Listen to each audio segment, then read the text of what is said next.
Going live on the Hare Krishna. Welcome to Sri Krishna Balram Mandir's weekly Bhagavad Gita discussion. So, before we start, we will chant Jai Radha Madhava prayers.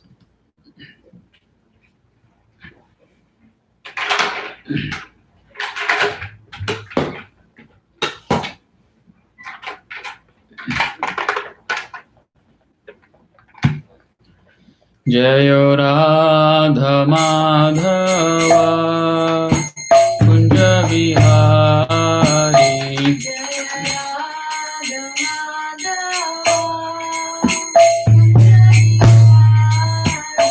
Jayo Radha Madhava Kunja Vihari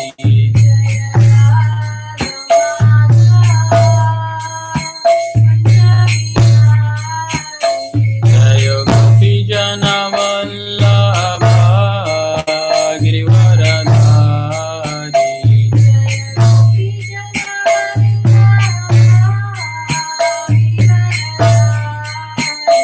Jayo Gopi Jana Vallabha Girivaradhari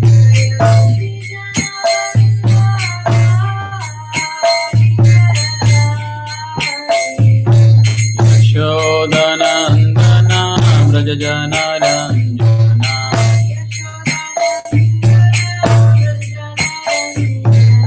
Yashodanandana Vrajajana Ranjana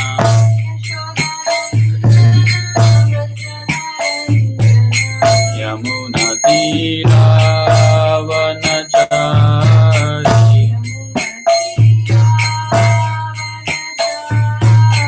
Yamuna Tira Vanachari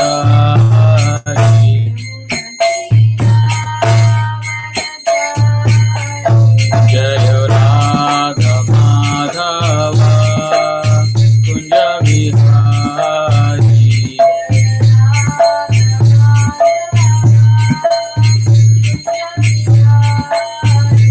Jaya Gopi Jana Vallabha Girivaradhari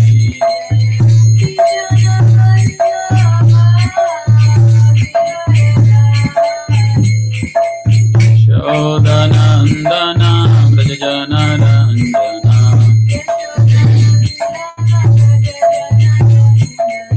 Yamuna Tira Vanachari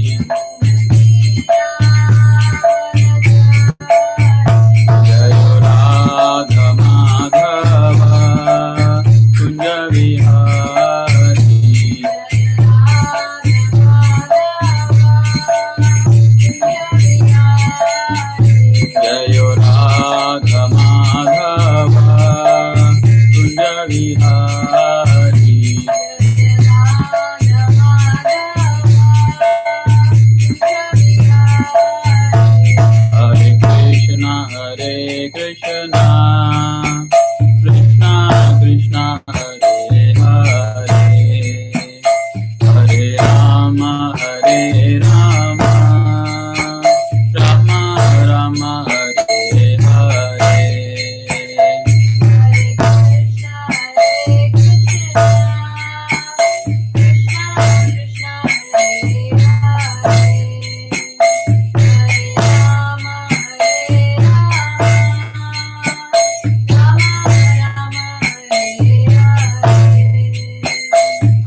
Govinda Jayo Srinivas Govinda Jayo Srinivas Govinda Jayo Srinivas Govinda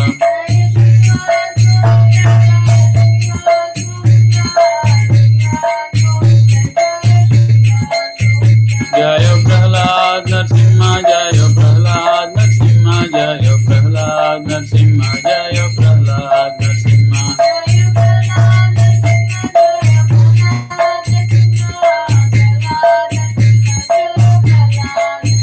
Jayo Jayo Prabhupada Prabhupada Prabhupada Jayo Jayo Prabhupada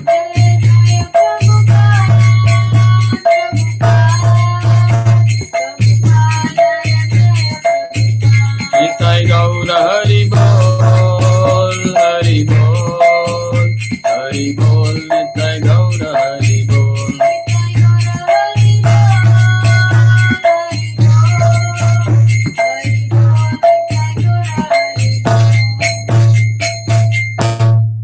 Shri Krishna Balaram ki Shri Nitai Gaurang ki Shri Srinivas Govinda ki Jai Shri Prahlad Narsimhadev ki Jai Jagat Guru Srila Prabhupada ki Jai Srimad Bhagavad Gita ki Jai Hare Krishna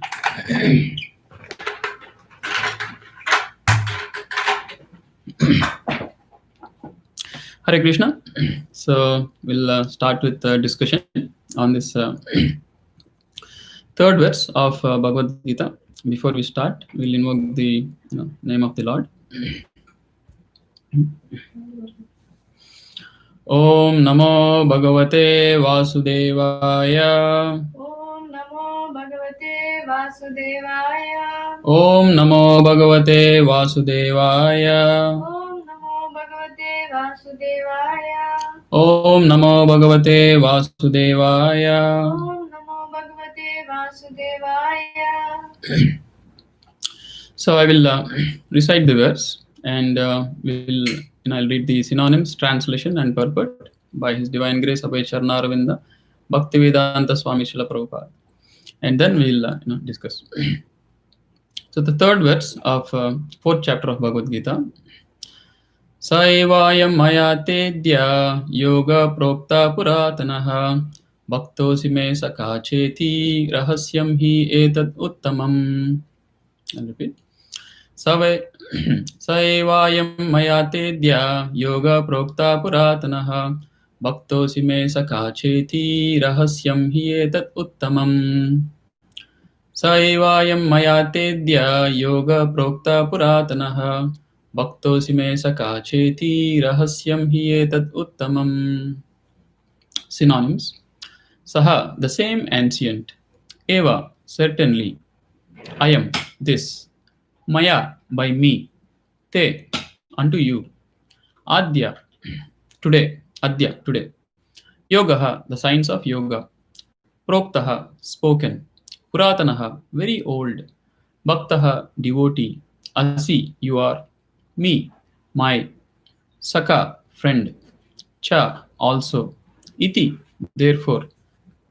Rahasyam, mystery. He, certainly. Etat, this.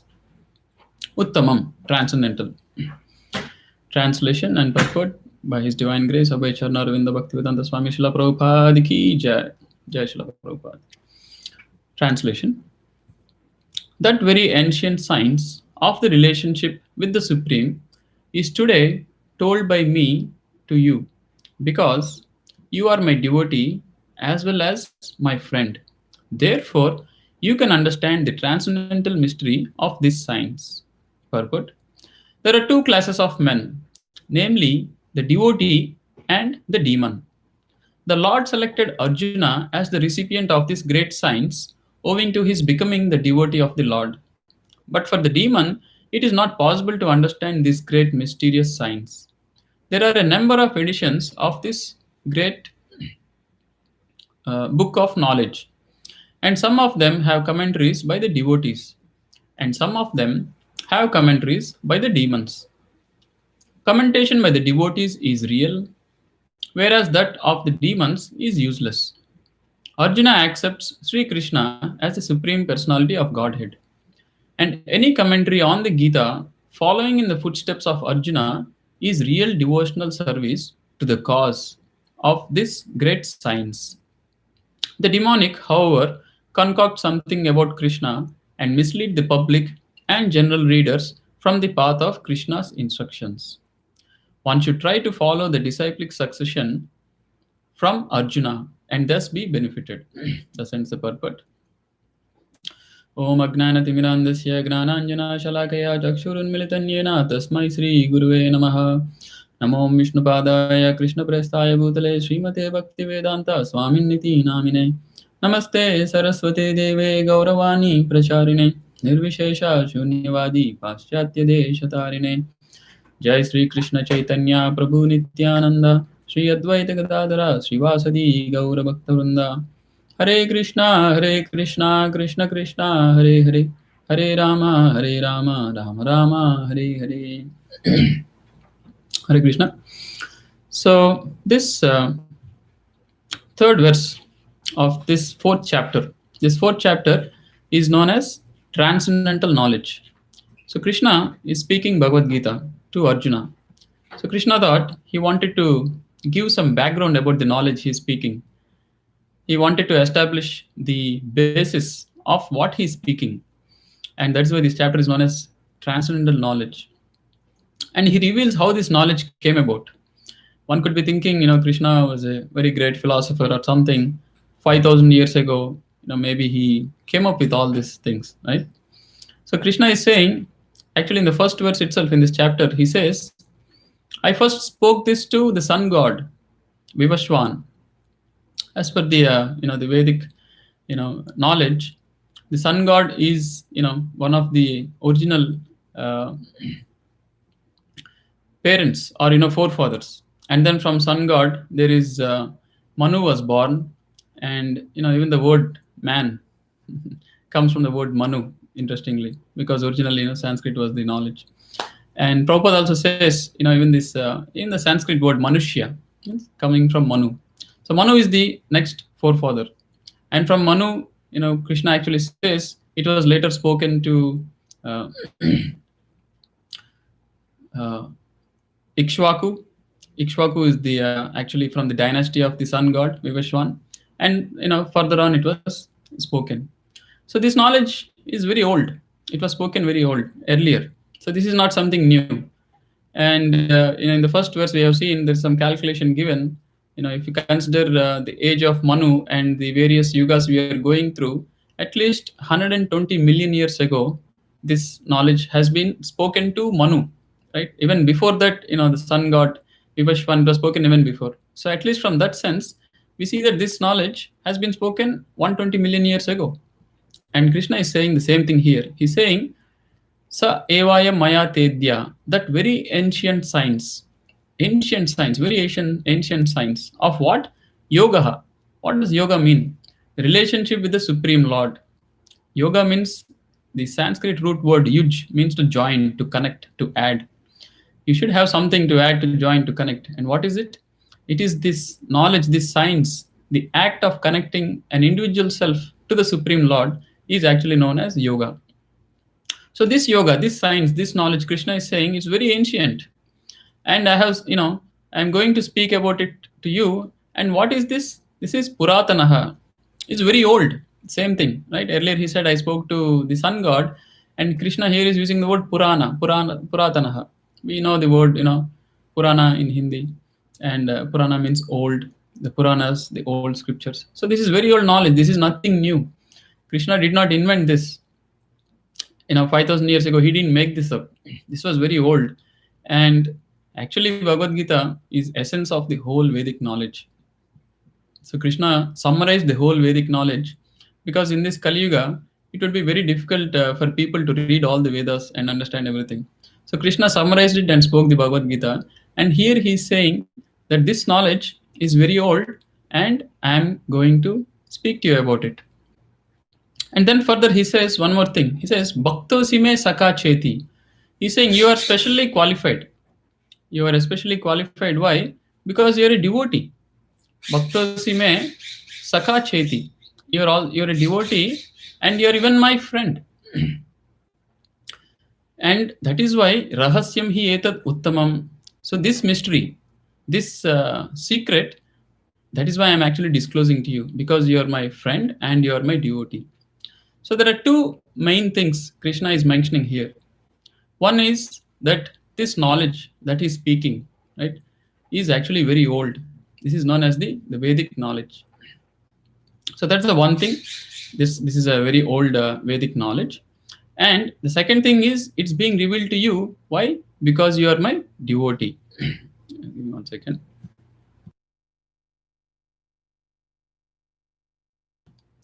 So here we see that this knowledge, this Vedic knowledge, is actually mentioned as very old.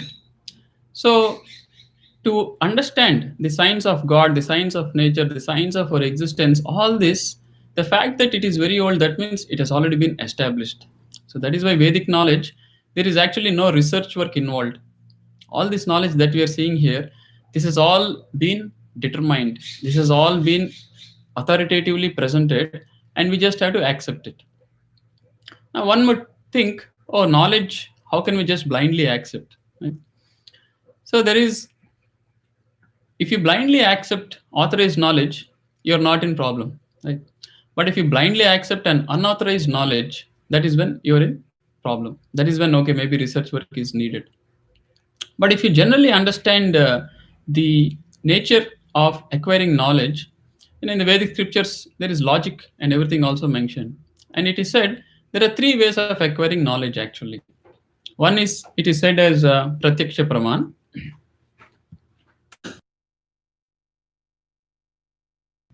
So the first one is said as Pratyaksha Praman. Pratyaksha means directly perceiving. So the knowledge that is acquired by perceiving directly. How do we directly perceive? Through our senses. And we have five senses. We can see with our eyes, we can smell with the nose, we can hear with the ears, and we can taste with the tongue, we can touch with our hands, and we have the sense of touch. So these five senses, the knowledge that is acquired by these five senses is known as Pratyaksha Praman. Now the problem with this is these are also not accurate. Even though they are directly perceivable, still they are not always accurate. For example, our spiritual master Swami Prabhupada, he gives a classic example of the sun. So the sun is perceivable, right? We can all go out during the daytime. We can look at the sun. Now, how does the sun look? It looks like a small disc, right? Pretty much the size of the plate in which we eat our meals. So that's what the eye is presenting to us. And but we know through scientifically proven facts that sun is not just the size of a small plate or a small disk. It is actually millions of times huge, larger than the earth, and it is like some millions of miles away from us. So this Pratyaksha Praman is not, direct perception is not always the ultimate source of knowledge. Why? Because of the four defects of our human existence itself.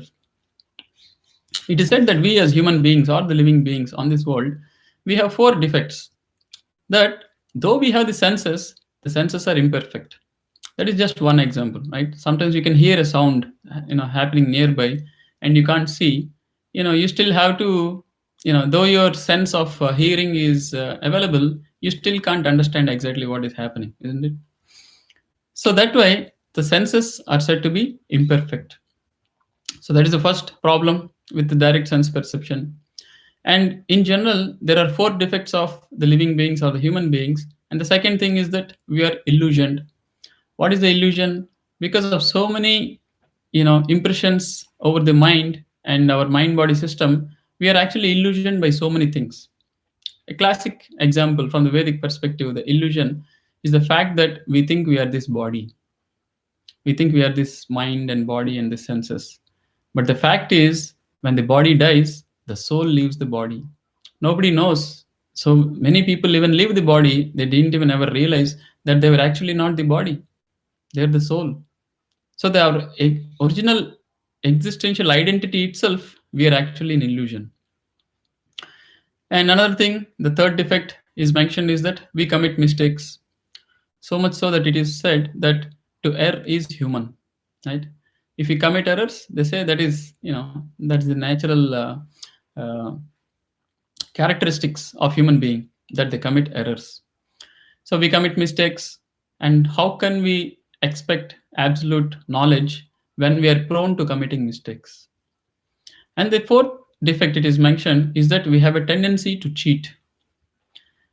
And this is something, this is not something new. We keep hearing even now in the scientific journals, sometimes they find out that, oh, so and so particular scientist, or whatever, has been paid, a particular research or a study has been paid by some commercial company, or there was some under the table arrangements being made, and so many cheating theories have been put forward, and later only to be found that somebody cheated. Actually, there was a foul play involved. So because of these four defects, that our senses are imperfect, we are illusioned, we commit mistakes, and we have a tendency to cheat, the first way of acquiring knowledge, which is pratyaksha praman, that is direct perception, is unfortunately not accurate. There is no way we can get absolute knowledge by the direct perception. So then what is the other way of acquiring knowledge? It is said the second way is anumana praman.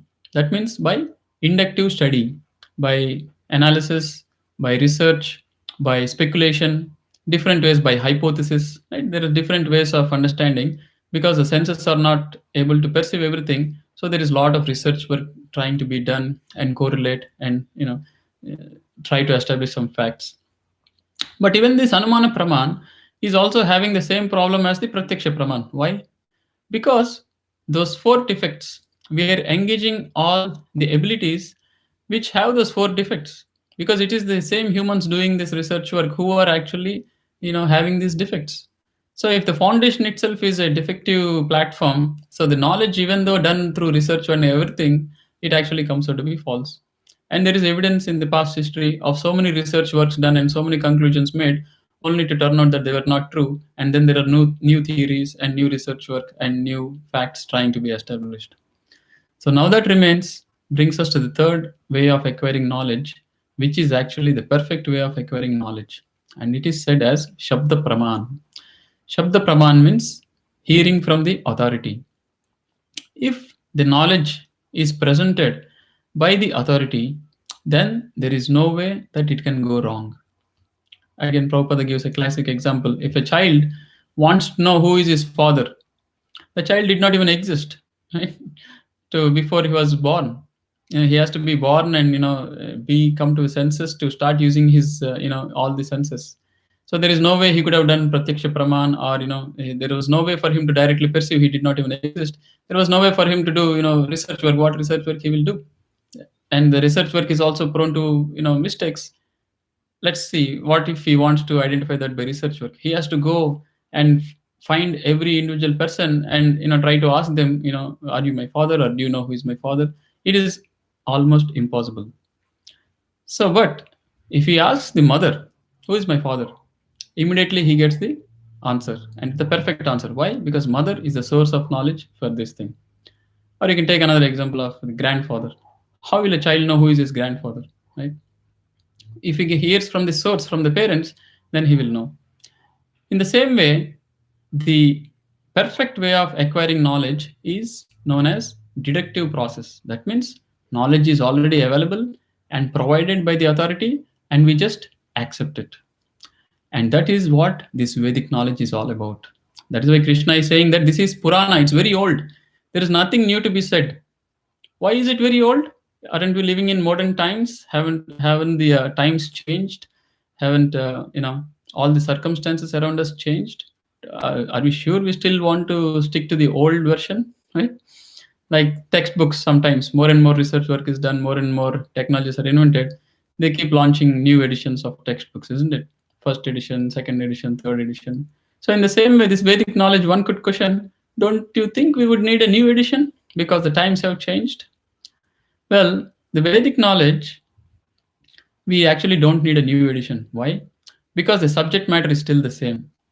The subject matter of the Vedic knowledge is about the science of our existence, is about God, is about us, the living beings, and the relationship with the God, and this material nature, the material existence, and the total existence. None of these have changed. We are still the same old living beings who have the relationship with the same old God, and neither of them has changed. So that is why there is no need of a new edition. What is changing here is the material atmosphere around us. So material science books, they have to change. But the spiritual science books pertaining to spiritual science, they don't need to change because the spiritual subject matter is not changing at all. It is the exact same thing millions of years ago. Krishna, God is God, and the living beings are also living being. What is changing is they're taking different lives, different forms, end of life, they're taking another body, there is reincarnation of the soul happening, and all these things. But the essential spiritual relationship, the spiritual information, the spiritual knowledge is still the same. So that is why this is old and it never changes and it is always applicable, right? The Vedic knowledge is actually ultimately trying us to take to the point of moksha, dharma, artha, kama, moksha, liberation, ultimate mukti. We can't say that now that we are in 2020 we don't need liberation anymore. We need liberation. We need to come out of this cycle of birth, death, old age and disease. Even though we are in 2020, nothing of these problems have been really solved, isn't it? So much advancement of science and technology, sometimes people are proud we are in year 2000 and we have advanced so much. But even a simple fact, out of these four, birth, death, old age and disease is still there, very prominent, isn't it? Because of coronavirus everyone is locked up and there are new diseases coming up. So this science, unfortunately, though it is advancing, it is not actually able to solve these problems. So that is why this Vedic knowledge is still very relevant, because we want the solution, isn't it? We all want a solution to diseases. We all want a solution, not only disease, to old age also. People still would not, did not able to stop old age. It is just not possible. They're doing research. They're trying to see the blood cells, the genes, and the DNA. What is it that causes old age? They're still struggling. But unfortunately, with all the imperfect senses and the illusion that people are in, it is just not possible to find a solution to that.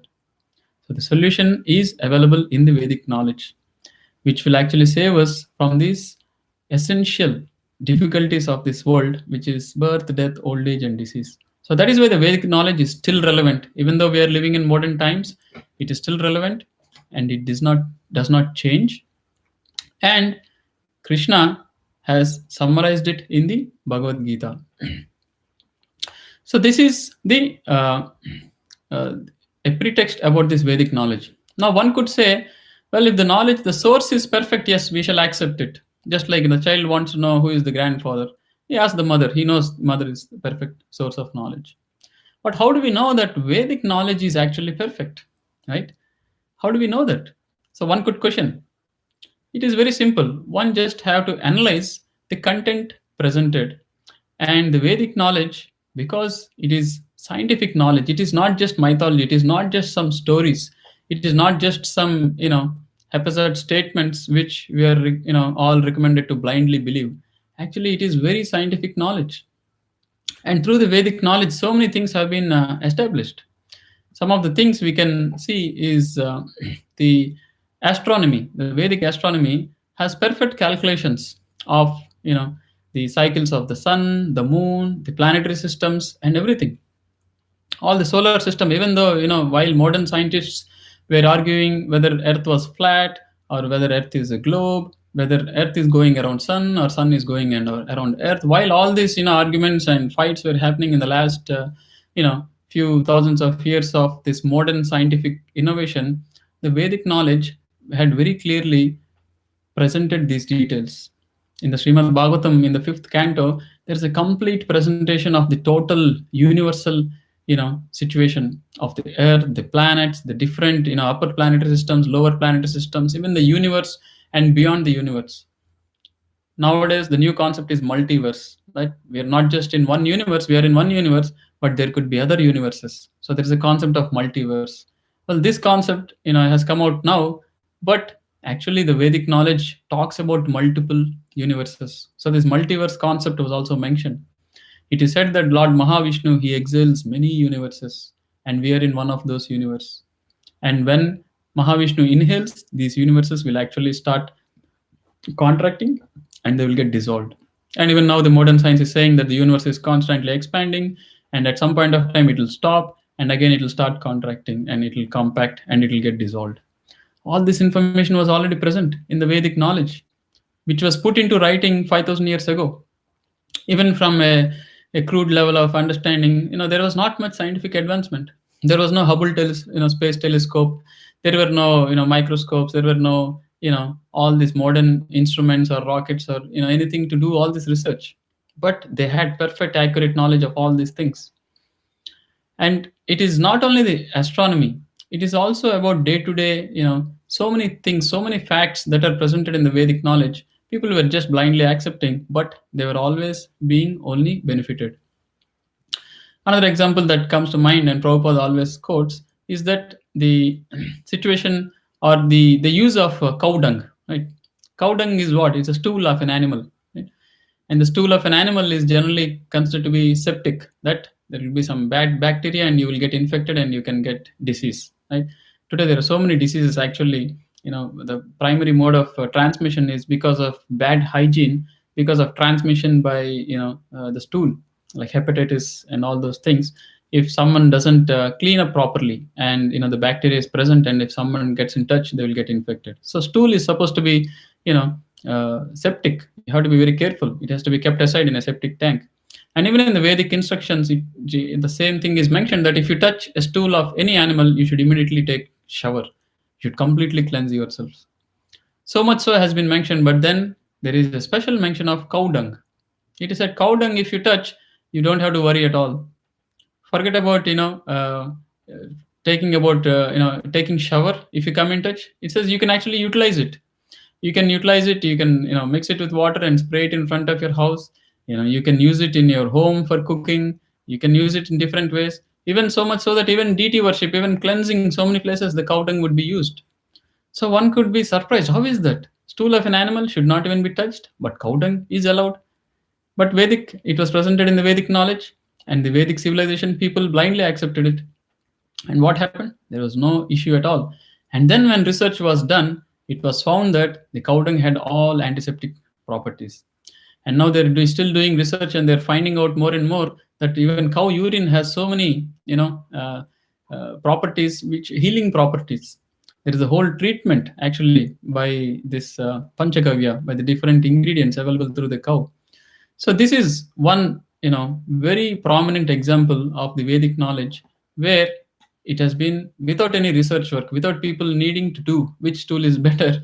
Directly it has been provided, and it's been utilized, and people have been taking advantage of utilizing cow dung. And now some the modern scientific advancement technologies, they are also coming to accept it, and they're doing research work on this. So that's a very simple example, but we can actually see that there have been very profound, fine details provided in the Vedic scriptures. I recently came across this thing where it is said the Rig Veda, it has this distance of the distance between the sun and the earth and the moon has been very clearly described. What does it say? The Rig Veda says that the distance between the moon and the earth is 108 times the diameter of the moon. So, and if you actually do the calculation, it comes, almost exact same. You take the diameter of the moon, multiply it by 108 times, you will see that that is the exact distance between, the earth and the moon. So this 108 Ashtotra is a very significant, very auspicious number. We don't know what it is, but we can actually see that, there are these universal affairs also managed by the multiples of, this 108. And the same thing it is said between the distance between the earth and the sun also. You take the diameter of the sun and multiply it by 108 times. That is the exact distance between the sun and the earth. And that calculation is also provided. You can actually, people can, if they want, you can experiment. It does come to the exact distance. So like this, if you do more and more research on the Vedic knowledge, you will only find that it is all coming out to be true. Just like the earth was a globe, the Vedic knowledge had it. It always said Bhugola, right? Gola means earth. And then even the whole universe is also a circular, spherical, spherical situation. It is said Brahmanda. Anda means egg. Brahmanda means the total universe. So all these things are there. There are mentions of the various stars and the distance, and so many astronomical facts. So what I'm trying to say is that this Vedic knowledge is not to be blindly believed. Actually, It can be established by analyzing the signs. What are the facts is it presenting? Are they coming out to be true or not? And every fact that is presented in the Vedic knowledge only comes out to be true. Another prominent example we can think of is in the fifth canto of Srimad Bhagavatam. This is not the fifth canto. This is the another place in Srimad Bhagavatam. Uh, Lord Kapila Deva, he talks to his mother. Lord Kapila Deva is incarnation of Lord Krishna or Narayana, and he talks to his mother, and he talks about the embryology of how a child, grows in the womb of the mother.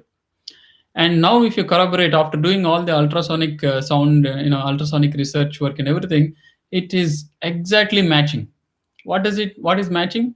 Lord Kapiladeva, he talks perfectly. He presents accurate facts about when the embryo starts forming and what are the different sizes it takes on. When do various senses come into appearance? When does the heart come into appearance? When does the various senses grow at different stages at different months? What is the position of the embryo?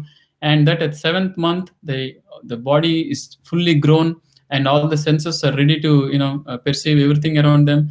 And at the ninth month, this is the situation, and the child is delivered. So this is another a simple example from the Vedic knowledge, where this has been mentioned 5,000 years ago. There was no ultrasonic scanning. Now that there is ultrasonic, they have identified that these are the phases the child goes through, but all the phases are already mentioned there. What we are trying to say is that this Vedic knowledge is aprameya. That means it is infallible. It is perfect. It is so perfect. Another example is it has predicted the future also, like Lord Buddha, incarnation of Lord Buddha. It was mentioned in the Vedic scriptures. 5,000 years ago, the Vedic scriptures were put into writing, but Lord Buddha appeared 2,500 years ago. And how was it mentioned? It's mentioned with the name, the father's name, the mother's name, the place of birth, the various activities he does. It's not just one thing, including the name, everything is mentioned. So this is how, by analyzing the facts presented by the Vedic knowledge, we can get faith and we can actually understand that yes, this is an infallible science. This is an unquestionable science. This is perfect. This is accurate. There is no need of any research work that needs to be done. And Prabhupada says, you can actually do research work on every fact presented in the Vedas. You will only find that it will come out to be true. And you will unnecessarily waste thousands of years of your time in doing research. Rather, if you just accept, you will get benefited. So that is why this Vedic knowledge, Krishna is saying here that it is Purana. It has nothing has changed. All these facts we talked about, our universal situation, the science, the nature of existence of human and gods and demigods and universal affairs and karma and everything. This is all established science. These are laws of nature. This is laws of existence. And it has been, why is it so perfect? Now here's the thing. Well, we keep saying it has been written 5,000 years ago. Well, 5,000 years ago, it has been put into writing. But actually it was known as Shruti. Shruti means one that is heard. So initially this knowledge was actually received by hearing. But 5,000 years ago, Vyasadeva, he is also an incarnation of the Lord. He found out that people won't be very intelligent that they can remember all these things just by hearing. But earlier ages before that, in Dwapara Yuga and earlier Yugas, just by hearing, they would remember. Once if they tell, they'll just remember. And today think about it. If you tell a phone number, a 10-digit number to somebody, can they remember? Say, oh, no, please text message it to me. Or say, hold on, let me write it down, right? Our memory power has come down so much that we can't even remember a 10-digit phone number if somebody tells us immediately. So that is why Vyasadeva figured out that there is no way this knowledge can be now spread just by speaking and hearing. That is why it is known as Shruti. So he put it down into writing. But it always existed. Like we discussed earlier, 120 million years ago, Krishna spoke this to the sun god. He further spoke to Manu, and Manu spoke to his descendants, Ikshvaku, and in this way, this knowledge has come. So this knowledge is the most scientific, the most accurate knowledge. And again, back to the thing, what is the source? If the source is perfect, the knowledge is perfect, right? So what is the source of this Vedic knowledge? It is said that Dharmantu Shakshat Bhagavat Pranitam. This knowledge, this source of this knowledge is Lord Krishna himself. It is the Supreme Lord himself. God himself has spoken this knowledge. That is why this is so accurate. Or else, which human 5,000 years ago, or 100,000 years ago, got the ability to measure the distance between the sun and the earth and the moon, or measure identify about different planets and stars and the universe? It is millions, billions of miles. Because Krishna, the God, is the creator, he was able to give perfect knowledge, right? If you go to a person who has designed something, who has architected something, who has prepared something, he can give you perfect knowledge about its total design, because he is the source of that particular thing. So God being the source, that is why Vedic knowledge is perfect. It is not that some great person wrote. It's not even great. It is the original creator, the original person. Krishna himself has given this. That is why this knowledge is so perfect. And any more, research work we do and do and do, it will only come out to be all truthful and all perfect. So that is why this old, so-called old knowledge is perfect knowledge. And people who follow this Vedic knowledge, they will attain all success in their life. All kinds of success. When we say not only spiritual success, even material success. There are formulas, there are rituals, there are mentions of how to even be materially happy. Today we are facing so many difficulties, right? There is this pandemic going on, there is this forest fires someplace, there are tsunami, there are hurricanes, there are earthquakes. Actually, in the Vedic knowledge, there is mentions of how to live our life and lead our life, and as a society, as an individual, so that we can actually avoid all these natural calamities also. These natural calamities are not happening by chance. It is actually by own work. And modern science has little bit figured out that this global warming, the climate change is caused by humans because of greenhouse gases. It's not only that, it's not just everything is not because of global warming. Everything that happens in our life is, as a society, as a community, as an individual, is based on our individual acts. And there are codes and conducts and laws mentioned in the Vedic scriptures. And there is mention of how one should lead his life so that he won't have to face all these consequences and can lead a happy life and ultimately attain mukti also. So we should take advantage of this Vedic knowledge. And the summary, the essence of all this Vedic knowledge is Bhagavad Gita. And even in Bhagavad Gita, Krishna says, Vedescha sarvair ahameva vedyam, Vedanta krit Vedantavid evacha aham. Even he very clearly says that I am, the knower of the Vedas. And the purpose of the Vedas is actually to know me. Right? And he says, I am the compiler also. Vedanta krit Vedanta vid. I am the knower and I am the compiler also of this Vedic knowledge. This Vedic knowledge, it is said, first originally it was revealed to Lord Brahma, who was the first created being. Tene Brahma Hrida Adi Kaviye. When Lord Brahma, the first living being, came into existence, because he was the creator, nothing else was there, only he was there. So he didn't know what to do.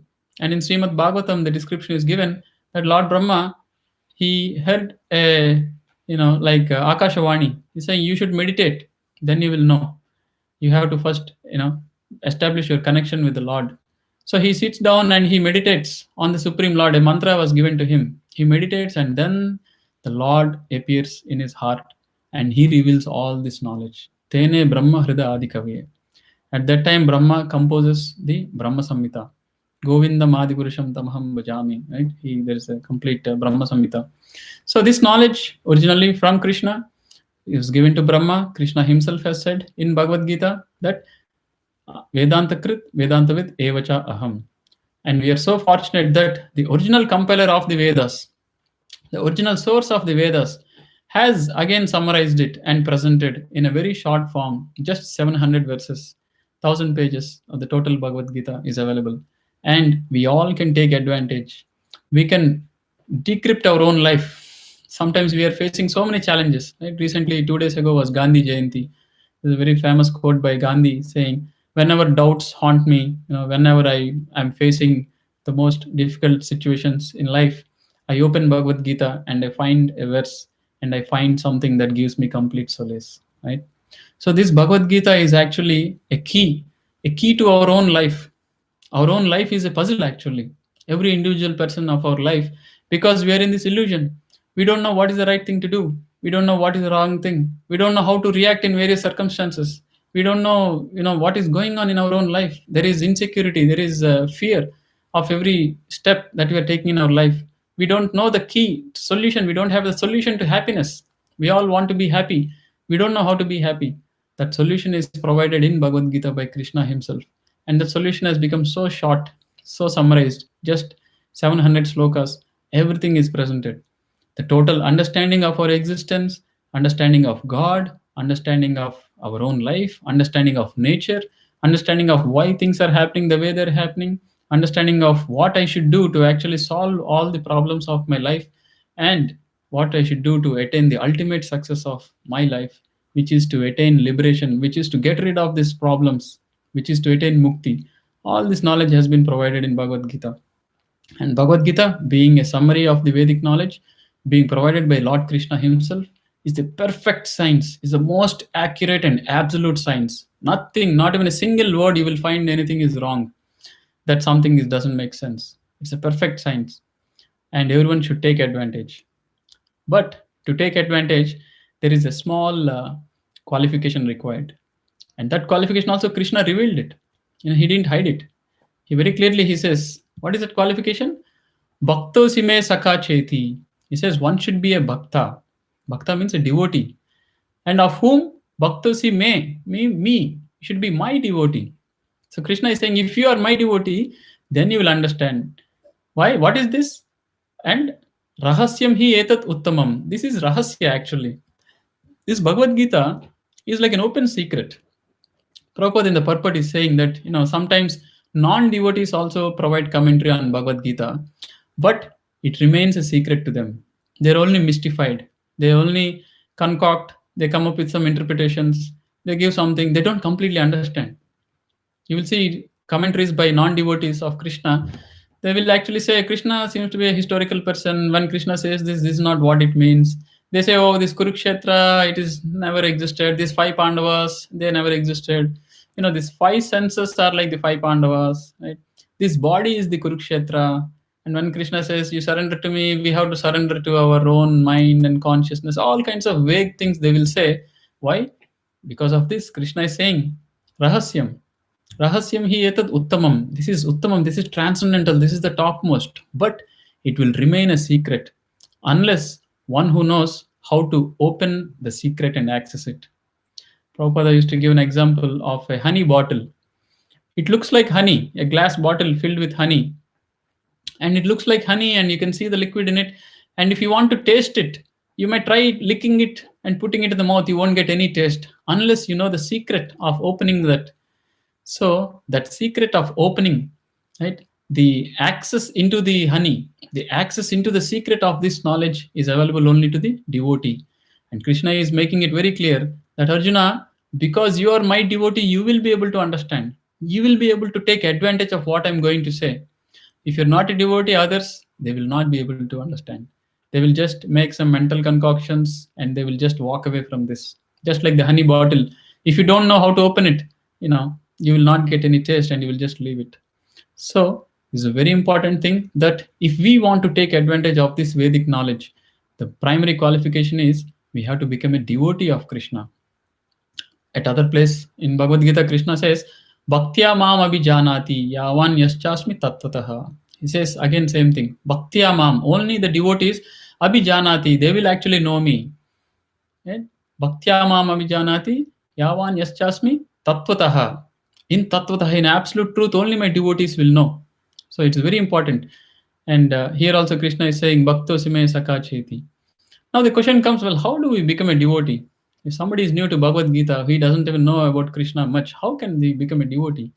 Even that Krishna himself says, and Bhagavatam actually says, that we can become a devotee of the Lord by first hearing about the Lord. That is why it is said, Bhakti is performed by first Shravanam. Shravanam means to hear. Unless you hear about a person, how can you actually become devoted to that person? Right? You see any personality in your life, you have a high appreciation for them. It doesn't happen just by hearing the name, is it?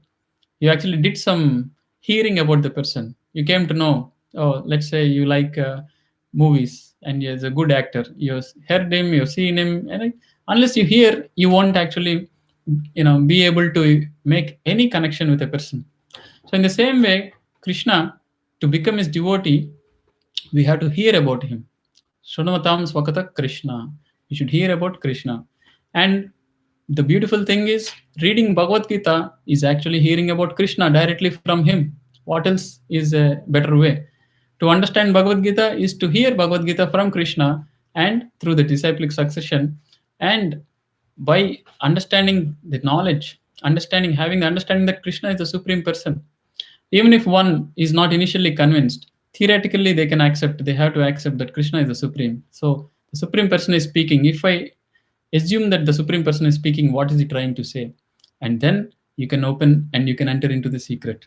So the solution to become a devotee is to hear about Krishna.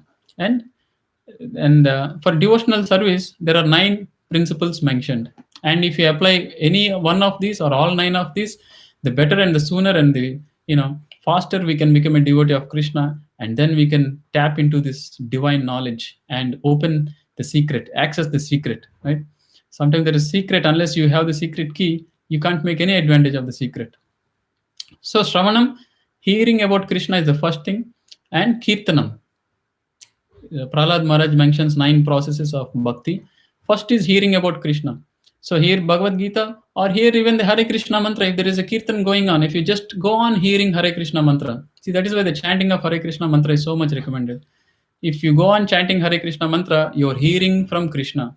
And when you hear from Krishna, your heart will be cleansed and you will naturally become a devotee of Krishna. So Shravanam, Kirtanam, Vishnu Smaranam, Archanam, Vandanam, Dasyam, Sakyam, all the devotional activities are scientific activities. These are not sentimental activities.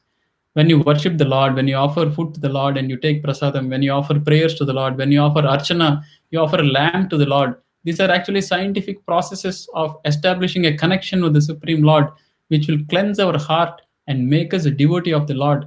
And by becoming devotee, we get access to the complete knowledge that Lord Krishna is giving. So much so that the devotee will one fine day able to see the God face to face and talk to God face to face. Prabhupada was asked this. If I go on chanting Hare Krishna, one day can I see Krishna? Somebody asked. Prabhupada said, yes, you can see him. And you can talk to him also face to face. And he said, just like you're talking to me. See? So that is the beauty of this bhakti, which will reveal this knowledge to us. So our recommendation and the recommendation of Lord Krishna himself, he says Satatam Kirtayanto Mam. Even Chaitanya Mahaprabhu says Kirtanaya Sadahari. So this kirtan is so powerful. This chanting of the holy name is so powerful that it will open these divine secrets. And one who is not a devotee, one who is not chanting, he can go on speculating. He can become a Sanskrit scholar, but he won't be able to understand anything. And he won't even be happy, because the whole solution to our material life is presented in Bhagavad Gita. So I'll stop here. Request all of you to regularly chant the Hare Krishna Maha Mantra. It is the Yuga Dharma in this age. This is the most easiest way of performing bhakti and thereby becoming devotee and thereby accessing this knowledge and thereby making the ultimate solution to our human existence. Ultimate success of human life is possible when we can understand and follow this knowledge. So we request all of you to regularly chant Hare Krishna, Krishna Krishna, Hare Hare, Hare Rama, Rama Rama, Hare Hare. It is said that this Hare Krishna Maha Mantra, Iti Shodashaka Namnam, these 16 names, Kali Kalmasha Nashanam, they will destroy all the negative effects of Kali. Nato Paratara Upaya Sarva Vedeshu Drishyate. You won't find a better solution than this. Nato Paratara Upaya Sarva Vedeshu Drishyate. Even if you go through all the Vedas, you won't find a better solution than this. So powerful and so potent is the Hare Krishna mantra. That is why our request is all of you, please chant Hare Krishna mantra regularly and attain the ultimate success of life. So I'll stop here. Thank you very much. Hare Krishna. Jai Srila Prabhupada.